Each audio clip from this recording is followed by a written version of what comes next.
Cassette number 113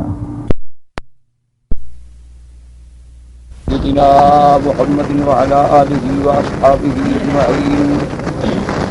اللهم صل على سيدنا محمد وعلى آل سيدنا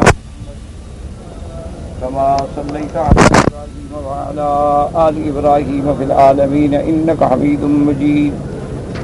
قال الله تبارك وتعالى في كلامه المجيد: أعوذ بالله من الشيطان الرجيم. بسم الله الرحمن الرحيم. لقد جاءكم رسول من أنفسكم عزيز عليه ما عنتم حريص عليكم بالمؤمنين رؤوف رحيم. فإن تولوا فقل حسبي الله لا إله إلا هو عليه توكلت وهو رب العرش العظيم. اب ان آیات مبارکہ میں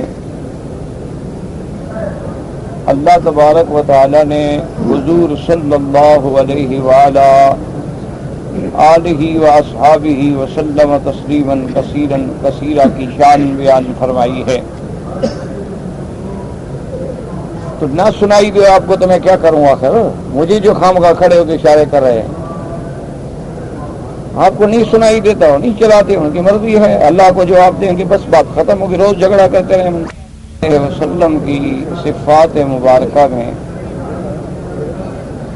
سب سے پہلی صفت جو اللہ نے اس آیت میں ذکر فرمائی ہے، لقد جاءکم رسول من انفسکم، کہ اللہ تبارک و تعالی نے حضور صلی اللہ علیہ وسلم کو جنس بشر میں اولاد آدم میں پیدا فرمایا، اور تمام انبیاء اور رسل جو ہیں وہ سب جنس بشر ہیں، ولد آدم ہیں علیہم الصلاۃ والتسلیم. یہ اللہ کے قرآن کا مسئلہ ہے، نص قطعی کا مسئلہ ہے، اور اس کا انکار جو ہے وہ کفر ہے. اس پر الحمدللہ 2 دن میں نے اپنے معروضات عرض کر دیے ہیں. اللہ پاک اگر ہدایت عطا فرمائے اور سمجھ عطا فرمائے تو انشاءاللہ کافی ہے. ویسے بھی کھلی سی بات ہے کہ اللہ نے 3 مخلوقات پیدا فرمائی ہیں، ایک نور سے فرشتے، نار سے جن، اور خاک سے انسان. فرشتے جو ہیں وہ تو مکلف ہی نہیں ہیں، ان کو تو اللہ نے کسی شریعت کا پابند نہیں کیا، وہ تو ویسے ہی عباد المکرمون ہیں، اللہ کی تسبیح کہنے والے ہیں، اللہ کی تقدیس کرنے والے ہیں. ان کے لیے تو کسی پیغمبر کے بھیجنے کی ضرورت ہی نہیں. جہاں تک جنات کا تعلق ہے وہ اتنا اونچا شان نہیں رکھتے کہ ان سے نبی بھیجے جائیں. تو باقی جنس بشر کی اسی کو اللہ نے نوازا ہے، اور یہی جنس جو ہے وہ سب سے افضل ہے. اب دیکھیں جبریل علیہ السلام جو ملائکہ کا سردار ہے وہ نوری ہے، لیکن میرے محمد مدنی کا خادم ہے. حضور صلی اللہ علیہ وسلم کے دروازے پہ آ کے اذن مانگنے والا، براق لانے والا، سوار کر کے لے جانے والا، حضور کا انبیاء میں اعلان فرمانے والا، آسمانوں پہ ساتھ جانے والا، وہ حضور صلی اللہ علیہ وسلم کے خادم. اسی طرح اگر اللہ تبارک و تعالیٰ کسی فرشتے کو نبی بنا کے بھیجے، اور فرشتہ اپنی شکل میں اگر آ جائے تو کوئی بندہ اس کو دیکھ ہی نہیں سکتا. اور اگر فرشتہ انسانی لباس میں آئے، بشر کے لباس میں آئے، تو پھر بھی تو دھوکہ لگے گا آپ کو.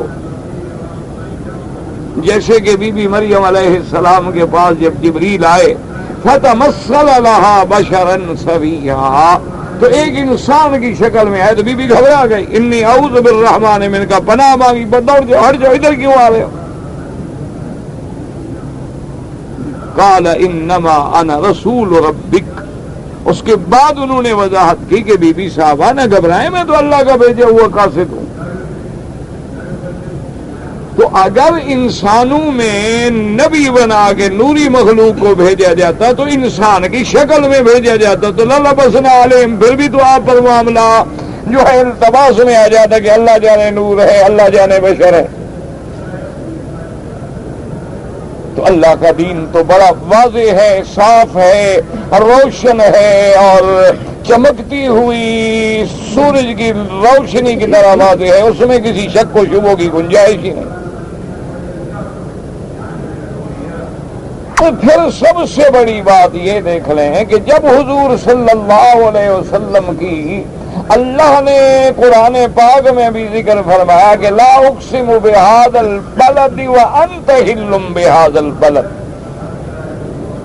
اللہ نے حضور کے مسکن کا بھی ذکر فرمایا، اللہ نے حضور صلی اللہ علیہ وسلم کی ہجرت کا بھی ذکر فرمایا، اللہ نے قرآن پاک میں حضور کی مصالحت اور جہاد کا بھی ذکر فرمایا، اللہ تبارک و تعالی نے حضور صلی اللہ علیہ وسلم کی حیات اور وفات کا بھی ذکر فرمایا، اور تمام احادیث مبارک میں عین حضور کی ولادت کا ذکر آیا، رضاعت کا ذکر آیا۔ یعنی ایک عام جو 4 جماعت پڑھا ہوا انسان ہے اس کو بھی پتا ہے کہ حضور کے ابے کا نام عبداللہ ہے اور اماں کا نام آمنہ ہے اور دودھ پلانے والی کا نام حلیمہ، یعنی یہ عام چھوٹے سے بچے کو بھی پتا ہے، تو پھر کیا شبہ ہے بشریت میں؟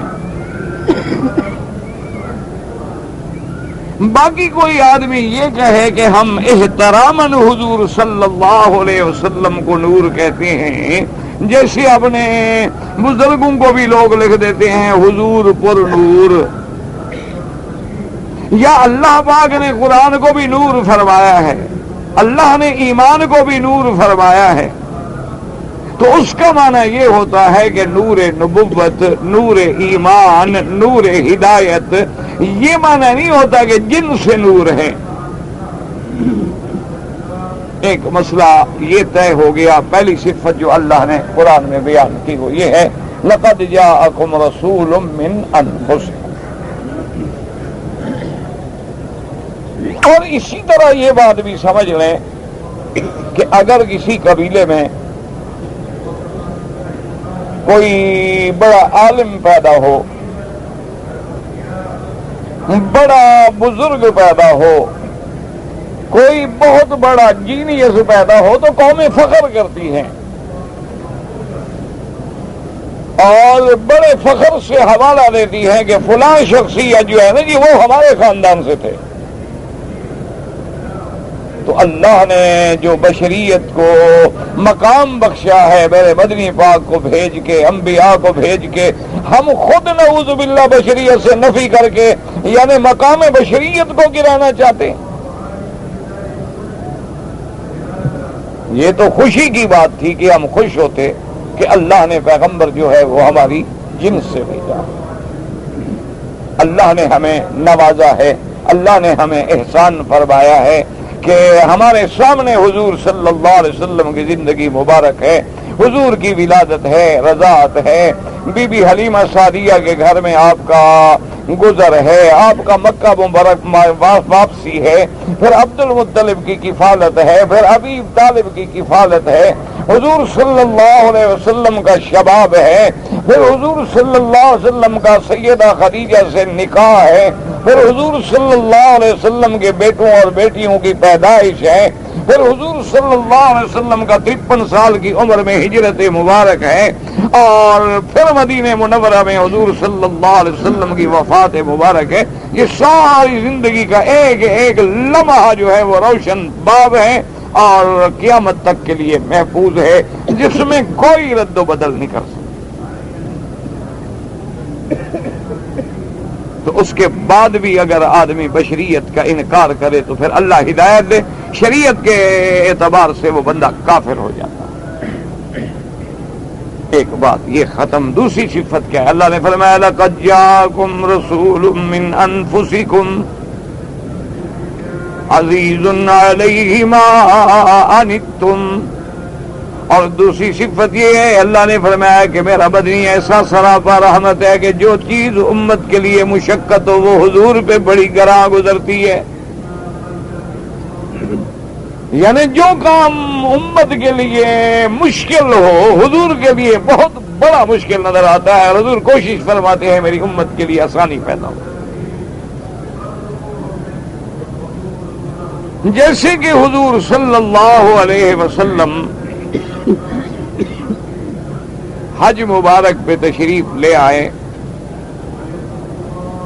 تو تمام محدثین کا مؤرخین کا اس بات پہ اتفاق ہے کہ میرے محبوب کائنات سرکار دو عالم سیدنا محمد الرسول اللہ صلی اللہ علیہ وسلم جب عرفات سے اترے اور مزدلفہ میں رات کو تشریف لائے تو یہ واحد رات ہے مزدلفہ کی جس میں حضور پاک نے جان کے تہجد نہیں پڑھی.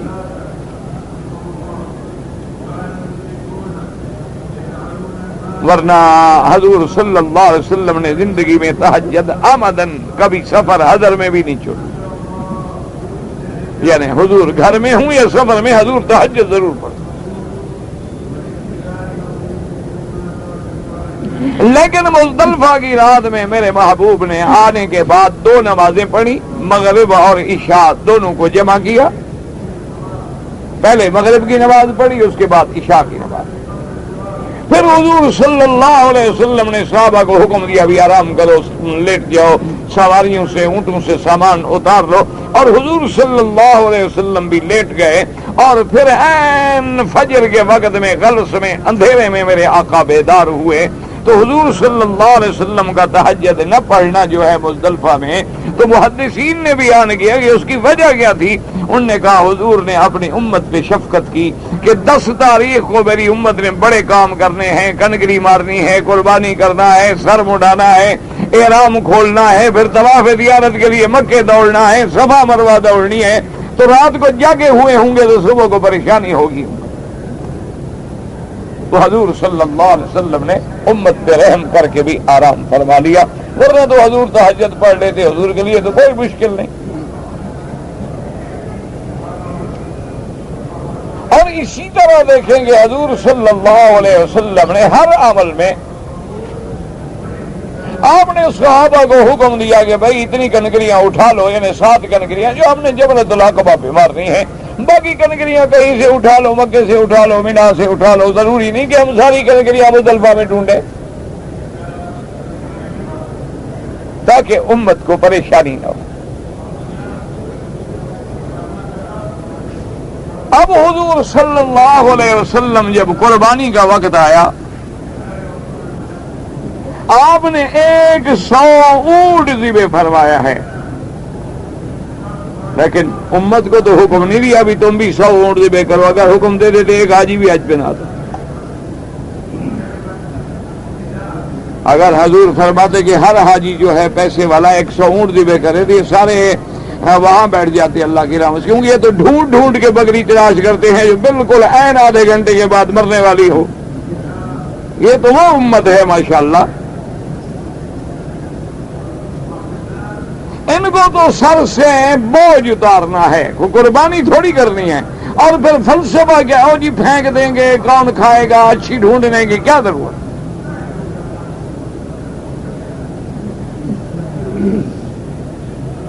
بھئی تم نے بھی تو مکہ مدینے میں 15-20 دن گزارنے ہیں، اچھا کھانا کھانے کی کیا ضرورت، اچھے مکان میں رہنے کی کیا ضرورت،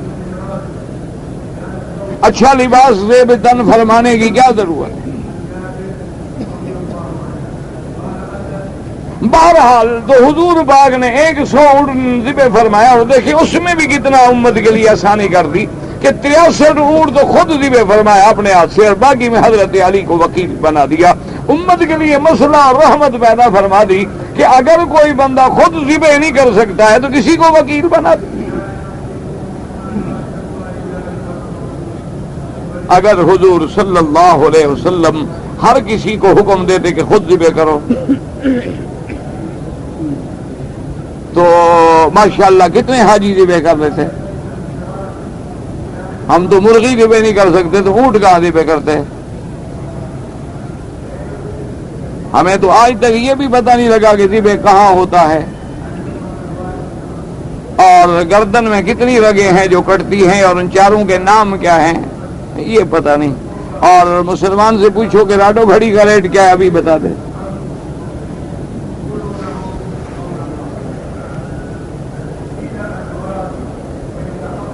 تو یہ بھی حضور پاک نے امت پہ رحمت فرمائی کہ ایک مسئلہ حل کر دیا کہ خود ذبح کرو یا وکیل بنا دو۔ حضور صلی اللہ علیہ وسلم جب زمزم کے کنویں مبارک پہ تشریف لے آئے، اس زمانے میں یہ کنواں تھا، ہم نے بھی ماشاءاللہ دیکھا ہے بچپن میں جب ہم چھوٹے قرآن یاد کرتے تھے یہاں، تو یہ تو کافی عرصے تک بہرحال کنواں جو ہے رہا ہے، اس پرانے انداز میں بھی کافی عرصے تک رہا ہے، اور ڈول باقاعدہ لگے ہوتے تھے اور رسے کے ساتھ کھینچے جاتے تھے۔ یہ تو اللہ تبارک و تعالی خادم الحرمین شریفین کو جزا دیں کہ انہوں نے اتنا آسانی کر دی ہے ماشاءاللہ کہ اب ہر حاجی کے سامنے زمزم رکھا ہے۔ جیسے جنت میں آتا ہے نا کہ جنت میں لوگ نعمتوں کے پاس نہیں جائیں گے، نعمتیں ان کے پاس آئیں گی، اب تو ہمارے لیے زمزم کو ہمارے آگے موجود ہے۔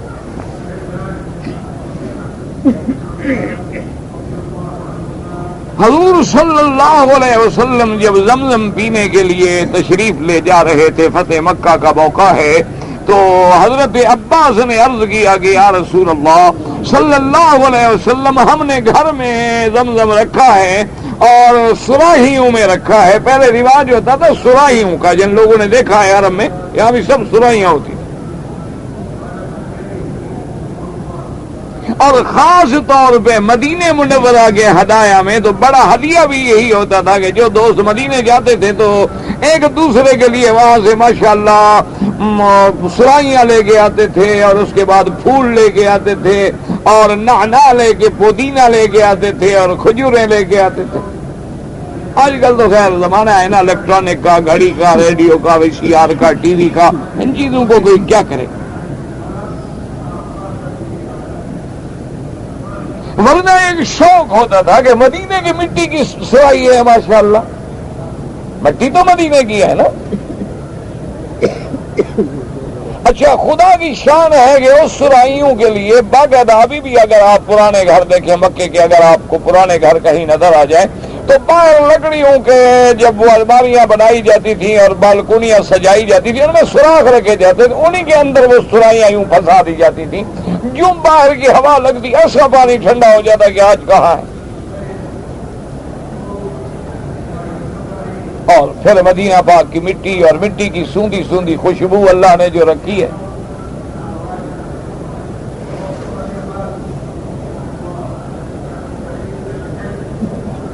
یہ جب سے فریزر آئے، فریج آئے، اللہ کی رحمت سے 99% آدمی گلے کا مریض ہے۔ جب تک لوگ گھڑے کا ٹھنڈا پانی پیتے تھے کوئی مریض ہوا ہے؟ اللہ ماشاءاللہ کوئی قلیل۔ تو حضور صلی اللہ علیہ وسلم کے لیے انہوں نے کہا کہ یا رسول اللہ، ہم نے سرائی رکھی ہے اور سرائی کے اوپر جو ہے نا ململ کا کپڑا باریک باندھ دیا ہے تاکہ مٹی بھی نہ پڑے اور سرائی ٹھنڈی ہو جائے، تو ابھی میں جلدی دوڑ کے گھر سے لے آتا ہوں۔ عباس کا گھر بالکل قریب تھا، تو اس سے آپ پانی پیئے، یہاں تو ڈول ہیں اور سب نکال رہے ہیں اور بھر رہے ہیں، اور یہاں تو پانی صاف نہیں ملے گا۔ حضرت نے فرمایا عباس، میں وہیں سے پیوں گا جہاں سے میری امت پیے گی، بس اس کو رکھ دو، بعد میں پی لیں گے، لیکن ابھی میں کنویں پہ جاؤں گا۔ اور پھر جب کنویں پہ حضور تشریف لے آئے، فرمایا کہ دل تو میرا کرتا ہے کہ میں ڈول اپنے ہاتھ سے رسے سے کھینچوں اور زمزم کا ڈول نکال کے ہاتھوں پہ ڈال کے ہاتھوں سے پانی پیوں، لیکن میری امت پھر قیامت تک ڈول کھینچنے پہ لڑتی رہے گی، لہٰذا میں نہیں پیتا، بابا تم ڈول نکال دو اور مجھے پانی بھر دو۔ پھر بھی خیال کیا ہے کہ میری امت کو تکلیف نہ۔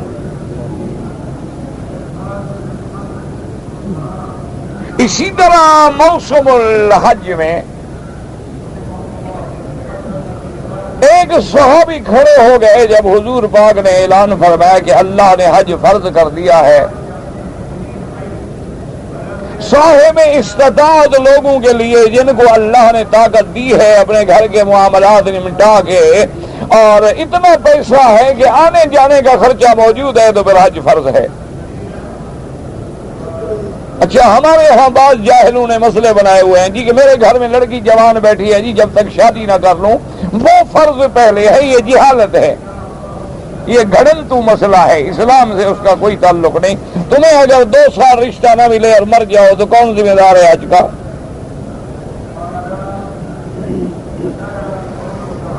یہ جاہل لوگ خود گھڑتے ہیں مسائل کو، جو اپنے گھر میں بیٹھ کے فارغ تو نہ رہیں۔ بہرحال جب حج فرض ہوا تو ایک صحابی کھڑا، اس نے کہا لِكُلِّ عَامٍ هَٰذَا یا رسول اللہ، اس نے کہا حضور یہ حج ہر سال کرنا پڑے گا؟ حضور چپ ہو گئے۔ اس نے پھر پوچھا لِكُلِّ عَامٍ یا رسول اللہ، ہر سال؟ آپ چپ ہو گئے۔ اس اللہ کے بندے نے پھر تیسری دفعہ پوچھا یا رسول اللہ حج تو فرض فرما دیا آپ نے، ہر سال فرض ہے؟ آپ چپ ہو گئے۔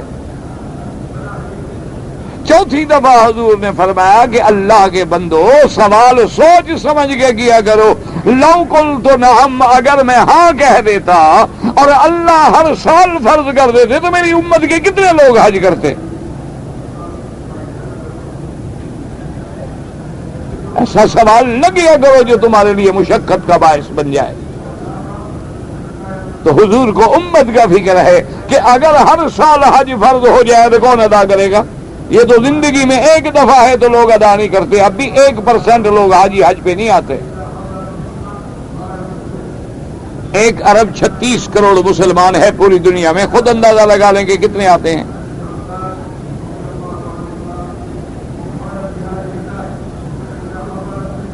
بہرحال اچھا خدا کی قدرت ہے، وہ زیادہ آتے ہیں جو ہر سال آتے ہیں،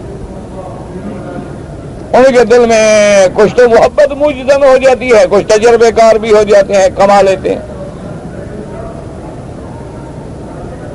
اور سال آنے سے سیکھ جاتے ہیں نا۔ بھیک مانگنے والے بھیک میں کما لیتے ہیں، کاروبار والے کاروبار سے کما لیتے ہیں، چیزوں کے ریٹ کا بھی پتہ لگ جاتا ہے، ادھر کون سی بکے گی ادھر کون سی بکے گی۔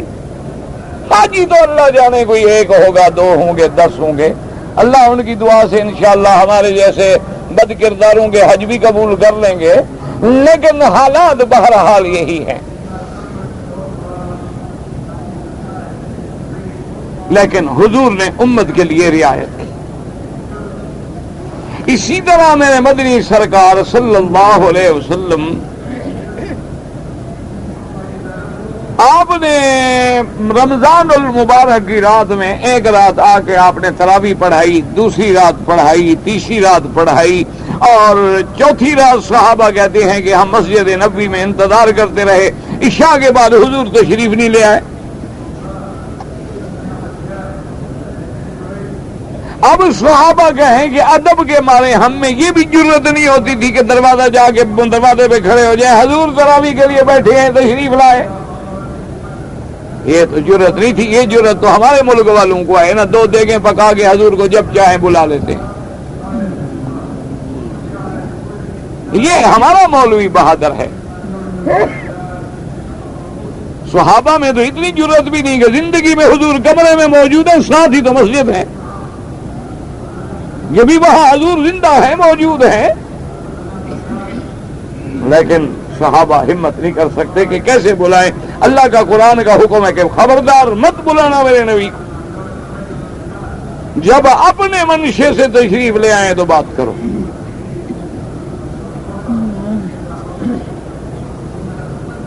اسی لیے حضرت ابن عباس رضی اللہ تعالی عنہ فرماتے تھے کہ کسی عالم صحابی سے مسئلہ پوچھنا ہوتا تو حضرت عبداللہ ابن عباس رحبر المفسرین فرماتی ہیں کہ ان کے دروازے پہ جا کے رات کو میں باہر بیٹھ جاتا، اور صبح جب وہ اپنے منشے سے نماز کے لیے نکلتے تو میں پوچھتا کہ حضرت میں نے ایک حدیث پوچھنی ہے۔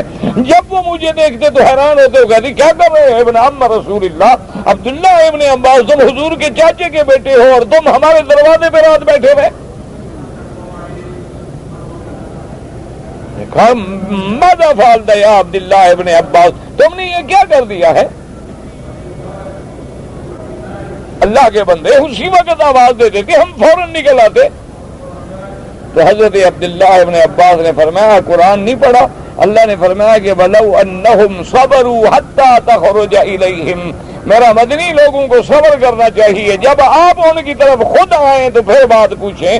تو علماء بھی نبی کے وارث ہوتے ہیں، ان کو بھی جا کے ڈسٹرب نہیں کرنا چاہیے، وہ اپنے منشے سے آئیں تو بات کرو۔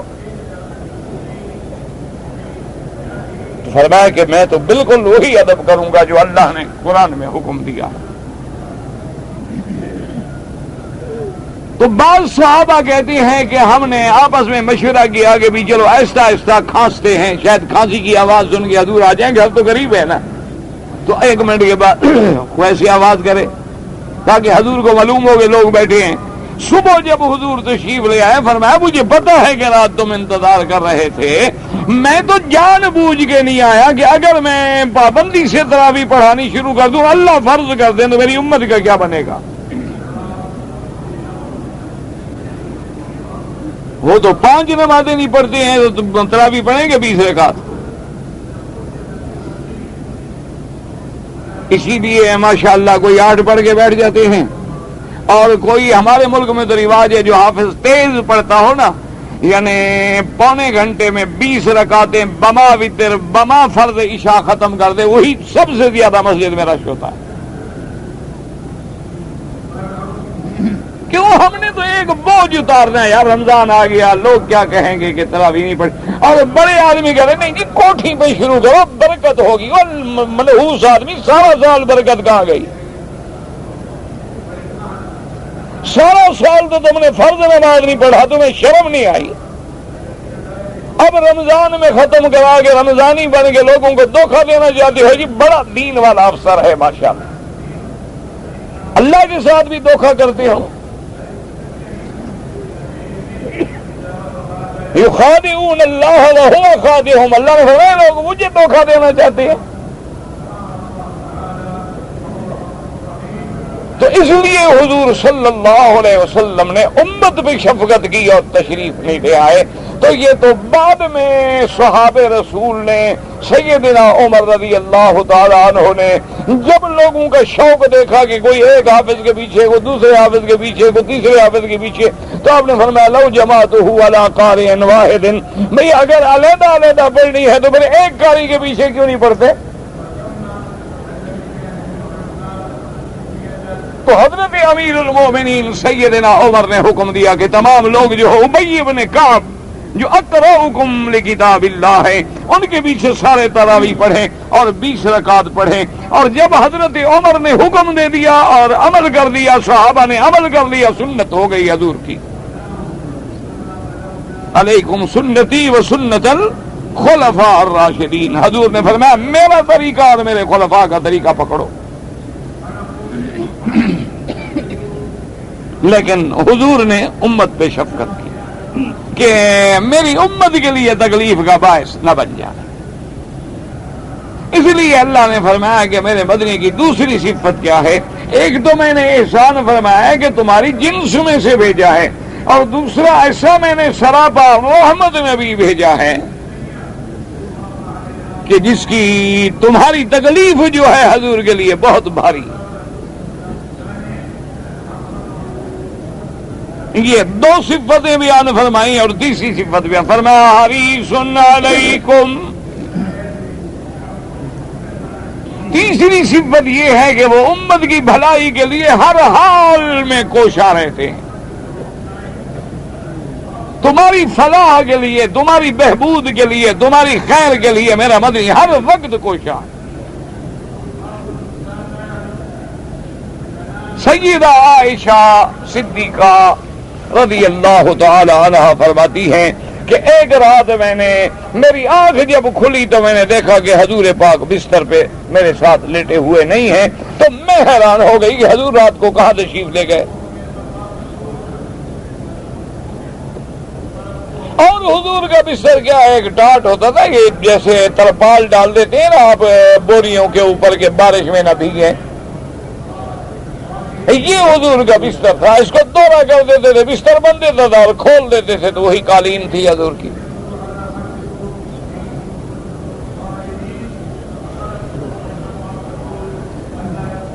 اللہ اکبر، یہ تو بڑا لاکھوں میں کروڑوں میں کوئی ایک ہوگا جو حضور کی زندگی گزارتا ہو،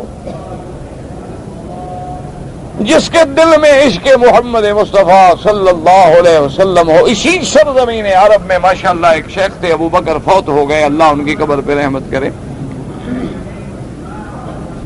میں نے سنا ہے، میں نے زیارت نہیں کی، ان کے صاحبزادے کو دیکھا ہے لیکن ان کو نہیں دیکھا۔ کہتے ہیں کہ جب بجلی آئی تو انہوں نے فرمایا کہ بھی میری مسجد میں اور میرے گھر میں نہ لگاؤ۔ تو بڑا اصرار کیا اولاد نے، لوگوں نے، حضرت اللہ کی نعمت ہے تو سارے آسانی ہو جاتی ہے، پریشانی نہیں ہوتی، پھر خرچہ بھی کم ہو جائے گا، ہر وقت تیل ڈالو، دیے جلاؤ، کبھی تیل نہیں، کبھی دیا نہیں، کبھی دیا ٹوٹ گیا، مٹی کے دیے ہیں، اللہ کی نعمت ہے، فرمایا بنا انکار نہیں ہے، اللہ کی نعمت ہے، استعمال کرنا بھی جائز ہے، کوئی منع نہیں ہے، لیکن میرے مدنی کے گھر میں چونکہ یہ کم کما بجلی کا نہیں تھا، میں جب تک زندہ ہوں میرے گھر میں نہ لگاؤ۔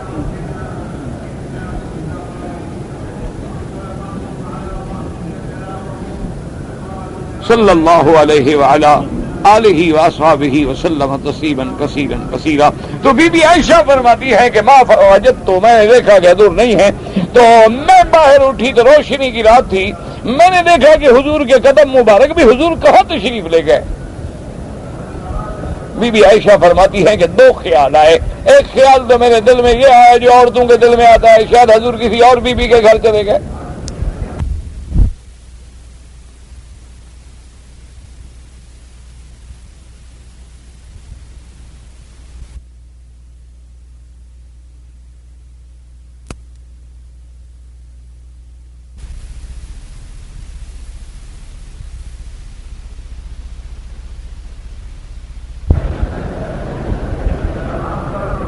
تو بی بی عائشہ فرماتی ہے میں نے حضور کے نقش قدم کو دیکھا، چاندنی رات کھلی ہوئی ہے، اور اس دور میں زمین تھی، کوئی پتھر تو لگے ہوئے نہیں تھے، نہ سڑکیں تھی، نہ تارکول تھا، نہ کارپیٹ روڈ تھے۔ میں دیکھتے دیکھتے آئی تو میں نے دیکھا کہ حضور تو جنت البقیع مدینے کے قبرستان کے دروازے پہ کھڑے دعا کر رہے ہیں۔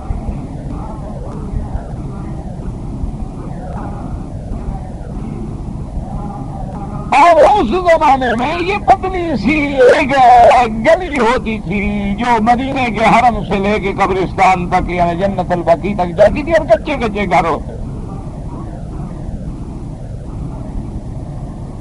اب تو دنیا بدل گئی، نقشے بدل گئے، انہوں نے اللہ کے حرم کو اتنا بنایا ہے، سہارا ہے، سجایا ہے کہ میرے خیال میں تو شاید ان بادشاہوں کے لیے، اس ملک کے حکمرانوں کے لیے یہی حرمین کی خدمت جنت کے لیے کافی ہے۔ آپ کبھی جائیں نا مدینہ منورہ کے حرم کو ذرا غور کر کے دیکھیں گے، ایک ایک پتھر جو ہے نا معلوم ہوتا ہے صرف اسی مسجد کے لیے بنا ہے، ایک ایک پتھر، ایک ایک دروازے کا یعنی ایک کیل جو ہے نا وہ بھی معلوم ہوتا ہے کہ اسی کے لیے بطور خاص بنائی گئی ہے، اور کسی جگہ نہیں ملے گا۔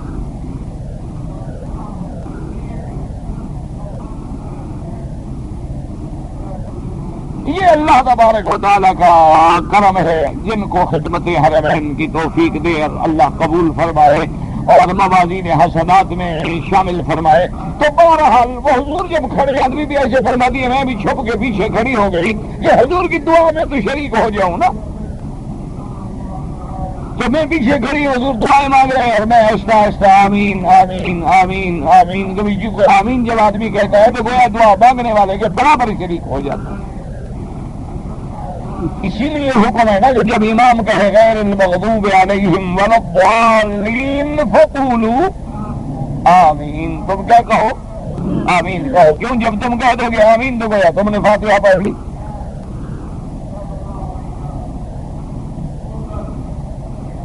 اچھا، اگر ہم کوئی اپنی اپنی پڑھے، امام سے کہو آمین 2 دفعہ ہوگی یا 1 دفعہ؟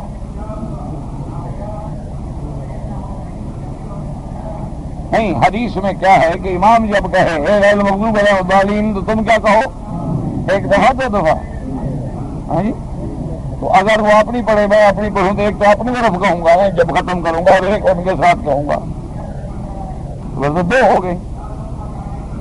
حدیث میں تو 1 کا حکم ہے۔ اچھا، اسی طرح حدیث بعد میں یہ بھی باقاعدہ موجود ہے کہ جس کی آمین فرشتوں کے آمین کے ساتھ مل گئی تو اللہ پاک اس کو جنت دیں گے اور گناہ بخشے جائیں گے۔ تو فرشتے اپنی اپنی پڑھ کے کہتے ہیں یا جب امام ختم کرتا ہے کہتے ہیں؟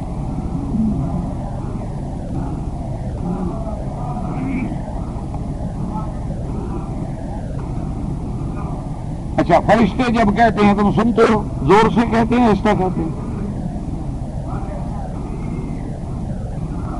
تو اس لیے لڑے نہ کرو کسی کے ساتھ. جو زور سے کہتے ہیں ان کے پاس بھی ایک حدیث مبارک ہے، اور جو آہستہ کہتے ہیں ان کے پاس بھی کئی احادیث ہیں رسول اللہ کی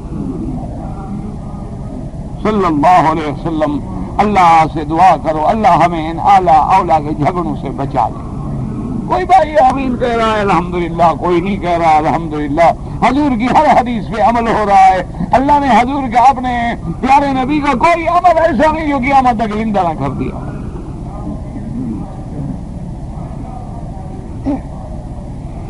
اب جناب بہرحال بی بی صاحبہ کہتی ہے کہ میں نے جب اندازہ لگا لیا کہ حضور دعا ختم کرنے والے ہیں، بی بی فرماتی ہے میں ایسے سے پیچھے ہٹی اور دوڑ کے جلدی گھر پہنچی کہ کہیں حضور کو پتہ نہ لگ جائے کہ میں حضور کے پیچھے تعاقب کر رہی ہوں، ڈھونڈ رہی ہوں. اس کا مطلب ہے نعوذ باللہ مجھے حضور پہ اعتماد نہیں. یہ تو پیار کے خلاف ہے کہ بیوی کو خاوند پہ اعتماد نہ ہو، خاوند کو بیوی پہ اعتماد نہ ہو. یہ تو گاڑی چلتی ہے اعتماد سے، اگر اعتماد نہ ہو تو تالے کیا کریں گے؟ لاکھ تالے لگوا لیں، لاکھ دروازے بند کرا لو، کیا ہو جائے گا؟ اصل بات ہے اعتماد ہے. تو بیوی کہتی ہے میں جلدی جلدی آئی اور بالکل آرام سے لیٹ گئی جیسے لیٹی ہوئی تھی، اور کپڑا بھی اوپر ڈال دیا. حضور صلی اللہ علیہ وسلم تشریف لائے، میرے بستر کے قریب جہاں بیٹھتے تھے لیٹتے تھے وہاں آگے بیٹھے، اور بیٹھنے کے بعد فوراً اپنا دایاں ہاتھ میرے سینے پہ رکھا. اب میں دوڑ کے آئی تھی نا تو سانس چڑھا ہوا تھا، تو حضور نے فرمایا اچھا عائشہ دوڑ کے آ رہی ہے وہیں سے؟ اب میں سانس کو کنٹرول تو کر رہی تھی لیکن کتنا کرے آدمی. تو میں نے کہا ہاں یار، میں کہاں سے دوڑ کے آ رہی تھی؟ میں نے کہا حضور بات یہ ہے کہ آپ جب چلے گئے تو میں آپ کو ڈھونڈنے کے لیے نکلی، اور آپ وہاں جنت البقیع پہ دعا کر رہے تھے، پھر میں دوڑ کے کھڑی رہی، دعا میں شریک رہی، پھر آ گئی. آپ نے فرمایا عائشہ انک لفی شان، تم اپنے خیال میں ہو اور محمد مدنی امت کے خیال میں. تم اپنے خیال میں ہو کہ شاید حضور کسی اور بیوی کے گھر میں گئے ہوں گے، اور میں تو امت کے خیال میں ہوں، امت کے بخشوانے کے لیے دعائیں کر رہا تھا. اور جانتی ہو بنو کلب کا جو قبیلہ ہے اس کی بکریاں دیکھی ہیں؟ تو بی بی عائشہ نے کہا یا رسول اللہ بہت بکریاں ان کی. فرمایا ان کے بالوں کے برابر اللہ نے میری امت کو بخش دیا. اسی لیے اللہ نے قرآن میں فرمایا کہ میرا مدنی سرکار جو میں نے افضل الانبیاء، خاتم الانبیاء، سید الاولین سید الآخرین، امام الانبیاء والمرسلین، شفیع المذنبین، رحمت للعالمین بھیجا ہے، او تمہاری بھلائی کے کاموں میں بہت حریص ہے، ہر وقت تمہاری فکر ہے، امت کی فکر ہے، حریص علیک. اور فرمایا بالمؤمنین رؤوف الرحیم.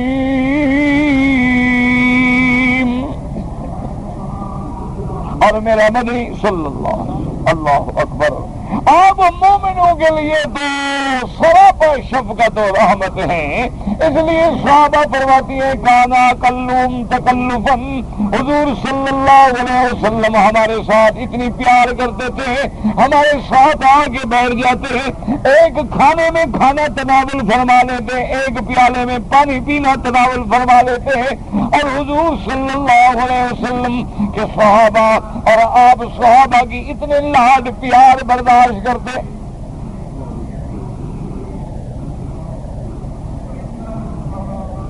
ایک صحابی تھے حضور صلی اللہ علیہ وسلم کے، آپ اندازہ کریں آج دنیا میں بادشاہ تو خیر بڑا عہدہ ہوتا ہے، کوئی یعنی حاکم جو ہے کوئی S P D S P level کا، تھاندار لیول کا آدمی بھی یہ برداشت کرے گا کہ ایک صحابی آتا ہے اور حضور کی آنکھوں پہ ہاتھ رکھ کے کھڑا ہو جاتا ہے، پیچھے سے کہتا ہے بتائیں حضور میں کون ہوں؟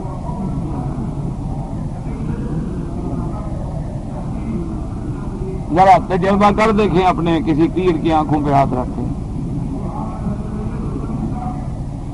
نہیں اس میں ہنسنے کی کیا بات ہے، وہ تمہاری آنکھوں پہ ہر وقت ہاتھ رکھتے رہتے ہیں، ایک دن تم بھی رکھ کے دیکھو. انہوں نے تو الحمدللہ آج تمہاری آنکھوں پہ ہاتھ رکھ کے ٹھیک ٹھاک اندھا بنایا ہوا ہے نا، تو ایک دن تم بھی تجربہ کر لو پیر صاحب کا، انشاءاللہ دیکھیں کیا کرتے ہیں. چلو پیر برداشت نہ کرے کہ مولوی کا کر لو. ایک دن حضور صلی اللہ علیہ وسلم نے فرمایا کہ میرے صحابہ، اگر میں نے زندگی میں کسی پہ ہاتھ اٹھایا ہے، بیت مارا یا کوئی چیز، انسان غصے میں آگے مار دیتے ہیں، مجھ سے زندگی میں بدلہ لے لو۔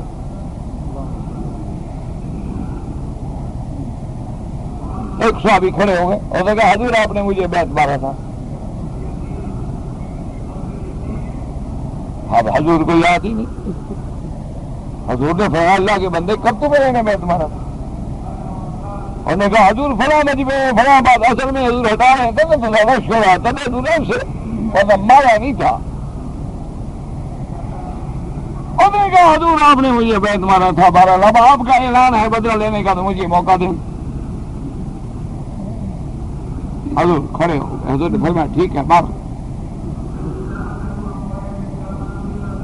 اس نے کہا حضور جب آپ کا بیعت مجھے لگا تھا نا، میرے اوپر کپڑا ہی نہیں تھا، قمیص ہی نہیں تھا، ایک چادر باندھے ہوئے تھا، میں تو فقیر تھا، غریب، کپڑے تو تھا ہی میرا، تو آپ تو قمیص پہنے ہوئے ہیں تو عدل پورا تو نہ ہوگا۔ حضور نے فرمایا میں قمیص اوپر کر لیتا ہوں۔ کوئی کرے گا ایسا لاڈ؟ کس کے ساتھ؟ اللہ کے نبی کے ساتھ۔ اللہ اکبر۔ جب حضور نے کپڑا اٹھایا نا، صحابی نے جا کے پیچھے سے چمٹ گیا اور بوسے دے رہا ہے۔ انہوں نے کہا یہ کیا؟ میں نے حضور اسی لیے تو سارا بہانہ بنایا تھا، اسی لیے تو حضور میں نے سارا بہانہ بنایا تھا، ورنہ نعوذ باللہ ثم نعوذ باللہ اگر آپ مجھے مار بھی دیتے تو میں بدلہ لیتا۔ میں تو ایسے کبھی ہو سکتا تھا کہ میرا بدن آپ کو لگ جائے، ایسا موقع کبھی مل سکتا تھا۔ حضور صلی اللہ علیہ وسلم مسکرا دیے۔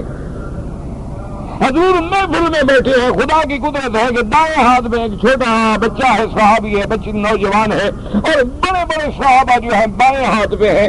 کسی نے دودھ بھیج دیا۔ اب شریعت کا حکم یہ ہے کہ دائیں سے تقسیم کرو، چاہے کوئی بڑا ہو چھوٹا ہو، شروع ادھر سے کرو۔ اب حضور صلی اللہ علیہ وسلم کے دل میں خیال آیا کہ ادھر سے شروع کروں، تو بچہ ہے اور یہ بڑے بڑے جلیل القدر صحابہ بزرگ ادھر بیٹھے ہوئے ہیں، لیکن حکم یہی ہے کہ پہلے دائیں سے شروع کرو۔ تو حضور نے اس کا حل نکالا۔ آپ نے اس صحابی سے فرمایا کہ میرے بیٹے بچے تم جوان ہو، دیکھو بڑے بڑے بزرگ بیٹھے ہیں، اگر تم اجازت دے دو تو پہلے میں ان کو دے دوں۔ اس نے کہا حضور میں تو اجازت نہیں دیتا۔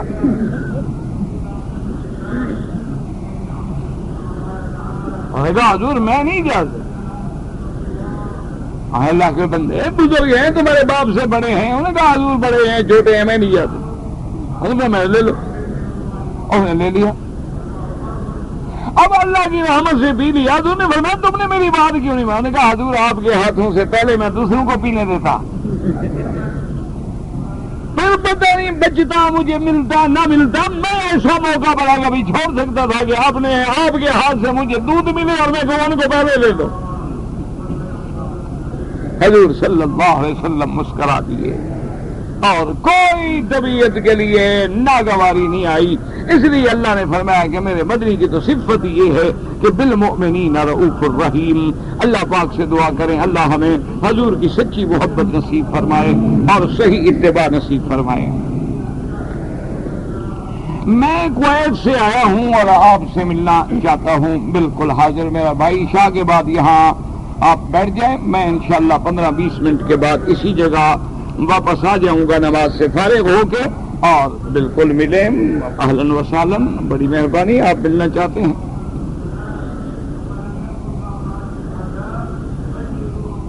میں ایک ہندوستانی مسلمان ہوں، اللہ کے راستے میں جہاد کے لیے جانا چاہتا ہوں۔ بہرحال گزارش یہ ہے کہ اگر والدین زندہ ہیں ان کی اجازت کے بغیر جہاد نہیں کر سکتے آپ۔ میں نے اپنے بچے کا نام پتہ نہیں آمن اللہ پتہ نہیں کیا، مجھے تو نہیں پڑھا جاتا ابھی، نام تم نے لکھا ہے، ترجمے میں کروں تمہارے بچے نے؟ پڑھا ہی نہیں جاتا تو ترجمہ مٹی کا کروں، کیا کروں؟ حرم کے اطراف میں رمضان المبارک میں لوگ سبیل لگاتے ہیں، حج کے حرم کے باہر کھجوریں دیتے ہیں، کھانا دیتے ہیں، ہم کھا سکتے ہیں، غریب ہو تو لے لو۔ اگر مسافر ہو، ہر مسافر لے سکتا ہے، مسافر جو ہے اس کو بھی لینے کا حق حاصل ہے۔ نماز پڑھنے والے کے آگے سے گزرنا بالکل گناہ ہے. اگر مجبوراً گزرنا پڑے تو سجدے کی جگہ سے دور ہو کے گزریں. طواف کے دوران میں حکیم کو ہاتھ لگانا منع ہے. حجر اسود کا اشارہ دونوں ہاتھوں سے کریں یا ایک سے کریں جائز ہے. طواف کے دوران میں نظر نیچے رکھیں, اگر کعبے پہ پڑے تو کوئی حرج نہیں. طواف کے دوران میں آپس میں باتیں کرنا کوئی ضرورت ہو, شریعت کا مسئلہ ہے, دین کی بات ہے, دنیا کی باتیں نہ کریں. 4 سال کا بچہ ہے, بغیر وضو کے نماز پڑھے طواف کوئی حرج نہیں, اس کے لیے ابھی بالغ ہی نہیں ہوا, حکام نہیں ہے.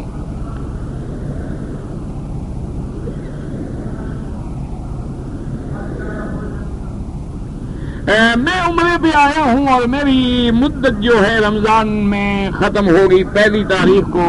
میں رہنا چاہتا ہوں تو اس کے لیے یہاں جس کے پاس آپ آئے ہیں ان کو جا کے, جس کی معرفت یعنی آپ آئے ہیں جس کمپنی کے, ان کو جا کے کہیں وہ 15 دن کے لیے آپ کو بڑھا دیں گے. آپ چوری نہ کریں, اس ملک کے نظام کے مطابق چلیں. اگر کوئی آدمی جماعت میں نہیں آ سکا ہے تو اللہ کے حرم میں بعد میں پہنچے تو دوسری جماعت کرا لیں. بہرحال امام ابو حنیفہ رحمۃ اللہ علیہ تو دوسری جماعت کی اجازت نہیں دیتے. وہ کہتے ہیں اگر رخصت دے دو گے تو ہر آدمی پھر آہستہ آہستہ ایسے کرتے رہیں گے کہ بعد میں آئے اور پڑھتے رہے اور بعد میں آئے اور پڑھتے رہے. جب وقت مقرر ہے, اذان ہے, امام ہے, اس کے ساتھ کیوں نہ پڑھو. لیکن باقی ائمہ کہتے ہیں کہ علیحدہ پڑھنے سے بہتر ہے کہ جماعت کا.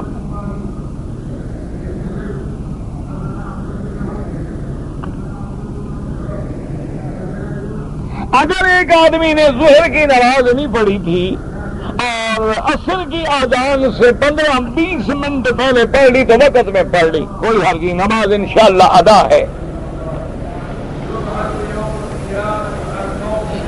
کہتے ہیں جی بعض اسلامی ملکوں سے گوشت آتا ہے, مرغی کا گوشت آتا ہے, اوپر حلال لکھا ہوتا ہے. انشاءاللہ حلال ہی ہوگا, اسلامی ملک اب حرام تھوڑا بھیجیں گے. باقی نہ میں نے دیکھا ہے نہ میں گواہ ہوں.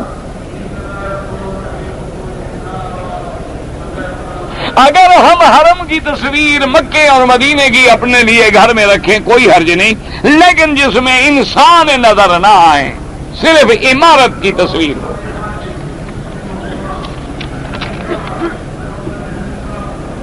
قرآن شریف کا موضوع کیا ہے ابھی تک نہیں پتہ لگا تو پڑھنے کا کیا فائدہ ہے. اللہ کے بندے, سورۃ فاتحہ میں سارا موضوع موجود ہے. توحید, اس بات رسالت, اس بات معاد.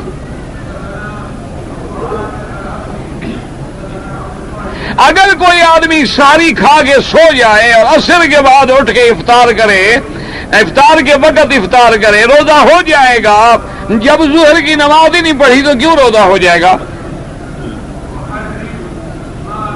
امام احمد ابن حنبل رحمۃ اللہ علیہ کے نزدیک تو کافر ہو گیا. کافر کو روزے رکھنے کی ضرورت کیا ہے؟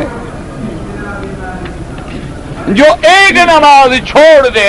امام احمد ابن حنبل رحمۃ اللہ علیہ اور شیخ الاسلام ابن تیمیہ رحمہ اللہ اور شیخ الاسلام ابن القیم رحم اللہ فرماتے ہیں ایک نماز عمدن چھوڑنے والا مرد ہے یا عورت ہے وہ کافر ہو جاتا ہے. لہذا وہ کہتے ہیں اگر وہ چاہے توبہ کرے, دوبارہ کلمہ پڑھے اور اسلام میں داخل ہو, اسی حال میں مر جائے, وہ فرماتے ہیں اس کا جنازہ بھی نہ پڑھو اور مسلمانوں کے قبرستان میں دفن بھی نہ کرو. تو روزہ کیسے ہو جائے گا حضرت؟ یہ تو باقی ائمہ ثلاثہ فرماتے ہیں کہ وہ فاسق ہو جاتا ہے, فاجر ہو جاتا ہے, وہ ایسے گناہ کا مرتکب ہے جو اس کو کفر تک لے جائے گا, لیکن کافر نہیں ہوا. ان کے نزدیک تو روزہ ہو جائے گا بہرحال, لیکن ایسے روزے کا کوئی فائدہ نہیں جس سے نماز چھوڑ دو. ابو البشر جو حضرت آدم علیہ السلام کا نام ہے, ابو البشر کنیت ہے, نام تو کوئی نہیں, نام تو آدم ہے. تو جنات کے باپ کا کیا نام ہے؟ میری گوشت سے برادری ہے, میرا چاچا لگتا ہے نا, میرا رشتہ دار ہے. تمہارا رشتہ دار ہوگا تمہیں نام نہیں آتا. اللہ نے قرآن میں نہیں فرمایا ابلیس, اب تو آ گئے ہیں.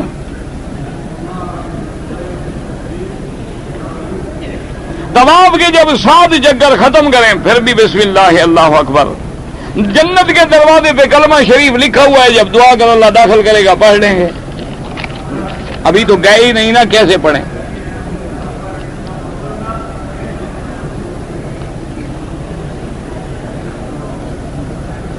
کہتے ہیں جی کہ ہم نے مہاجرین افغانستان کے لیے پیسہ جمع کیا ہے، تو میرے بھائی میں نے آپ سے کئی دفعہ عرض کیا ہے کہ رابطہ العالم الاسلامی بھی ہے، استغاثہ اسلامی بھی ہے، یہ بینکر راج ہی بھی ہے، ان بڑے اداروں کے جو سعودی اداروں کو جا کے جمع کرا دو انشاءاللہ پہنچ جائیں گے.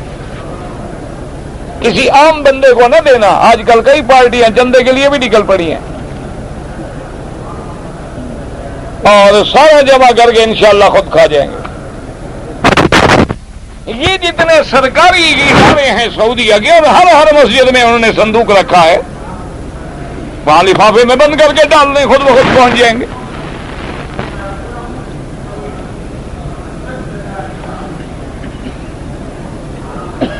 میرے پاس نقد روپیہ بھی ہے، 9 تولے سونا بھی ہے. میرا والد بولتا ہے قربانی کی ضرورت نہیں، بالکل قربانی کرنی ہے، والد کی بھی، آپ کی بھی، سب کی.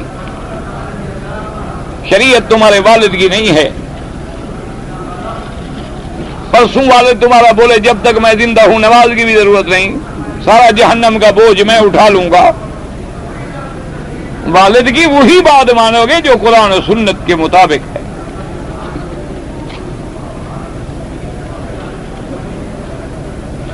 ایک آدمی نے شادی کی، اس کے بعد ادھر آ گئے، ان کے والدین نے عدالت میں مقدمہ دائر کر کے خلو لے لیا. اگر عدالت نے اسلامی نقطۂ نظر سے فیصلہ کیا ہے تو پھر جائز ہے، اگر لارڈ مکالے کے قانون کے تابع فیصلہ ہوا ہے تو بالکل اعتبار نہیں ہے، اگر انگریزی قانون کے تابع اعتبار نہیں.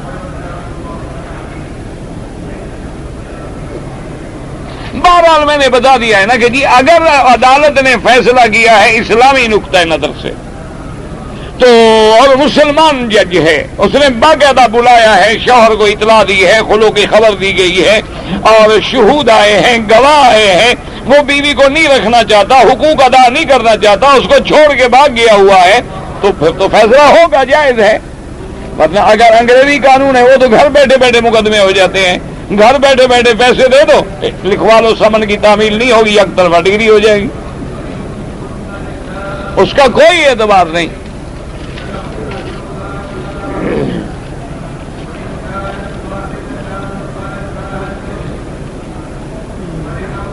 ایک عورت کی شادی والد نے کی، عورت نے اپنے شوہر کا گھر چھوڑ دیا.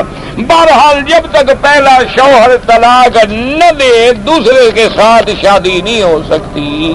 پہلے کا نکاح موجود ہے، اگر بیوی پہلے شوہر کے پاس آنا چاہتی ہے تو بالکل جائز. دوسرا نکاح کی کوئی ضرورت نہیں، پہلا کھڑا ہوا ہے.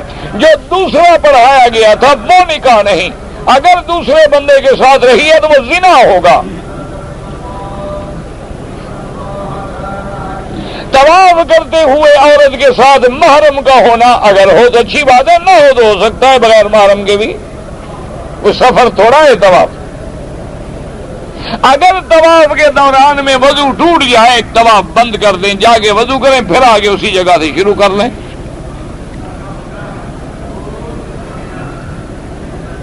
اگر طواف کرتے ہوئے 2 چکر ہو گئے، نماز کھڑی ہو گئی، نماز پڑھ لیں، اس کے بعد پورا کر لیں.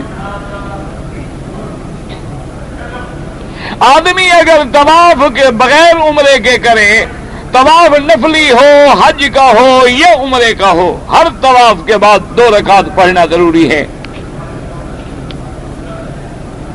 بینک میں نفع نقصان کے جو کھاتے ہیں، بہرحال جہاں تک میرے معلومات ہیں وہ بالکل سودی کھاتے ہیں، صرف نام ہے نفع نقصان. جیسے کوئی آدمی وسکی کی بوتل پہ لکھ دے شربت روح افزا، تو حلال تو نہیں ہو جائے گی نا. بینک میں نفع نقصان کا کھاتے کا معنی یہ ہوتا ہے کہ وہ جتنے شیئر لیں ان کو بتائے کہ تمہارا پیسہ میں نے کس کاروبار میں ڈالا ہے، اور اس کاروبار میں کبھی نفع ہے، کبھی کم ہے، کبھی گھاٹا ہے، کبھی نقصان ہے، کبھی زیادہ فائدہ ہو گیا ہے. یہ تو تم کو لے لیتے ہیں 10% پہ، 26% پہ آگے سود پہ دے دیتے ہیں، پھر ان سے واپس کر کے 16% خود رکھ لیے، 10 تمہیں دے دیے۔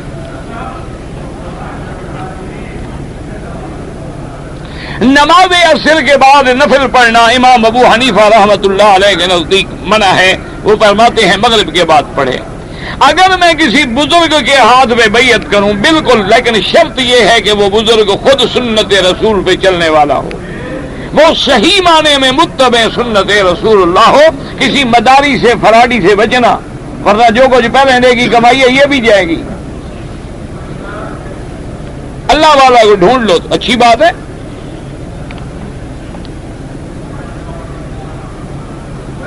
بھول کے بغیر وضو کے نماز پڑھی نہیں ہوگی، دوبارہ قضا کریں۔ اگر زمزم کے پانی سے غسل کیا جائے جائز ہے، کوئی منع نہیں ہے، لیکن جب دوسرا پانی موجود ہو تو کیوں ضائع کرے؟ ایک ادب ہے، ورنہ تو پانی ہے، جائز ہے استعمال۔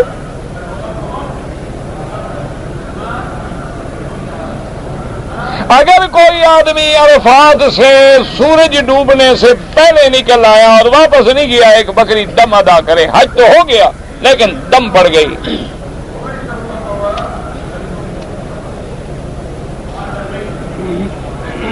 میری والدہ نے 12 تاریخ کو مغرب تک 4 چکر طواف دیار تو ٹھیک ہو گیا، اللہ قبول کرے۔ بس میں اپنی بیوی کے لیے حج کرنا چاہتا ہوں، وہ زندہ ہے تو اس کو خود کراؤ، جب زندہ ہے تو آگے خود حج کرے۔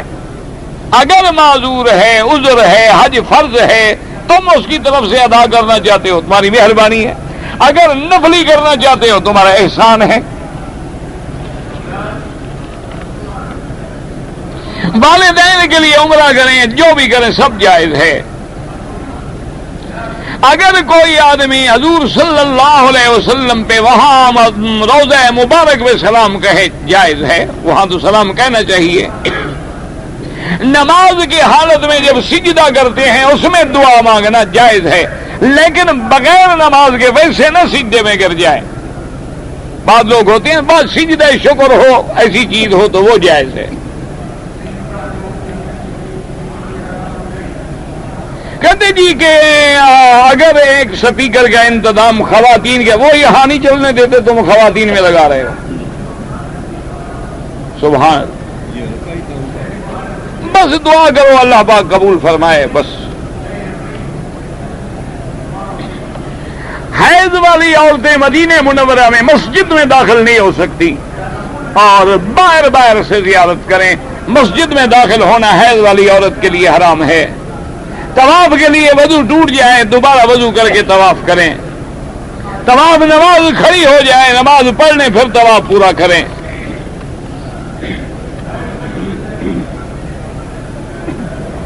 میں حج افراد ادا کرا ہوں، ارادہ تھا قربانی دوں گا، پیسے آنے کے بعد چھٹی پہ جا رہا ہوں۔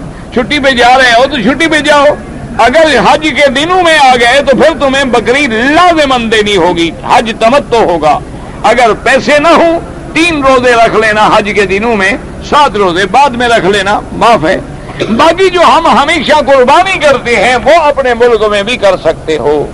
حج کی بکری لازماً حرم میں ہوگی، حج تمتع ہو یا قران ہو، لیکن جو اضحیہ ہے یعنی جو عید کی قربانی سمجھو ہم کرتے ہیں وہ اپنے اپنے ملکوں میں بھی جائز ہے۔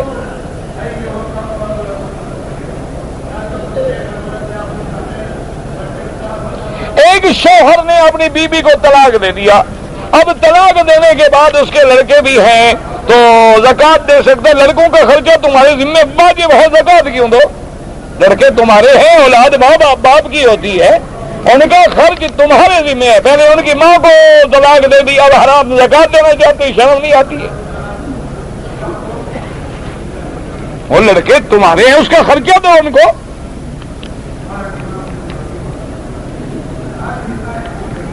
لڑکا بالغ ہونے کے بعد نوکری کرتا ہے تو ماں باپ کا کہنا جائز ہے یا نہیں؟ ہاں، ماں باپ کہتے ہیں لڑکا نوکری کرے، بالکل ٹھیک ہے، جائز بات ہے، تاکہ کمانے والا بنے، بیکار کیوں ہو۔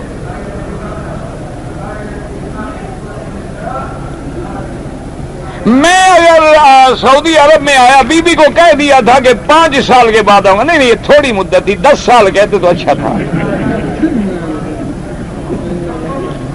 5 سال کے بعد حضرت تشریف لے جائیں گے، اس کو طلاق دے دو، پھر تمہاری مرضی، 20 سال کے بعد جانا۔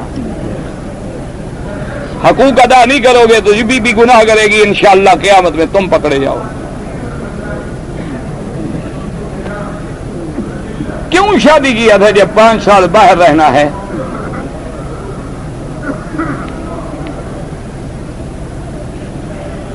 شوہر نے بی بی کو طلاق دے دیا، 2-3 لڑکا تھا، لڑکے کا ماں باپ پتہ نہیں واپس لے آیا، باپ شادی نہیں کیا، شوہر کے گھر میں بی بی آنا جائز ہوگا؟ نہیں جائز ہوگا، جب طلاق دے دیا تو وہ عورت اجنبی ہے، تمہارے گھر میں آنا جانا اس کا حرام ہے۔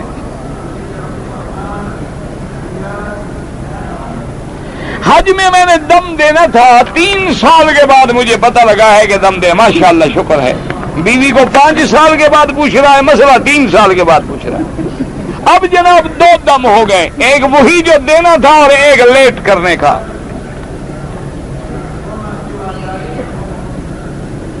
میرا لڑکا بنگلہ دیش میں پیدا ہوا ہے، تو اگر میں عقیقہ مکے میں کروں جائز ہے، مکے میں کرو، بنگلہ دیش میں کرو، جہاں کرو جائز۔